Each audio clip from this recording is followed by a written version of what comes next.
आमची मागणी अशी होती, आम्ही आज SDO साहेबाकडे याच्यासाठी आलो आहे, कारण काही दिवसापुढे त्यांनी एक पोस्टवर फेसबुकवर त्यांनी आमच्या समाजाबद्दल अशब्द वापरले. तो जो करतोय आम्हाला काय त्याचा घेणदेण नाही आहे.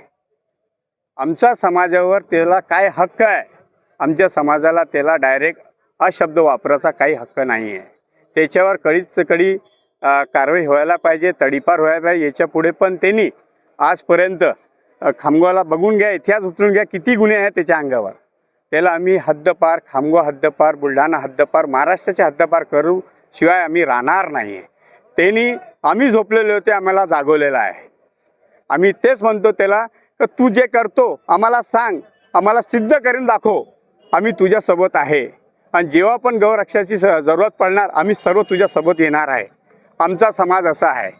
पण तू रोहित पगारिया म्हणून तो इसम आहे, त्याला काही घेणदेण नाही आहे. तो फक्त हिंदू मुसलमान करतो, त्याचा राजकारणी स्टंट आहे, त्याला वरती यायचं आहे, तो काहीच नाही आहे. एवढासा काय आहे, त्याला काही घेणदेण नाही आहे.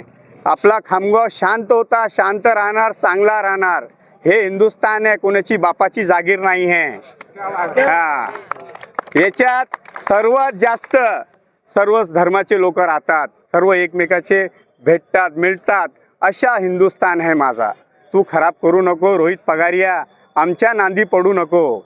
तुला सांगून देऊन राहिलो आम्ही, तू जे करतो तू कर, आणि जे सत्य आहे ते कर. आम्ही तुझ्यासोबत आहे. तू खोटा आमच्या धर्माला, मुसलमान समाजाला जहादी, लांडे, भांडे हे शब्द तू याच्यानंतर वापरला तो तुला या चॅलेंजच्या माध्यमातून चॅलेंज करतो मी. तू जिथपर्यंत राहणार तुला गल्लीपासून दिल्लीपर्यंत पुरणाराची ताकद आमची आहे, ऐकून घे.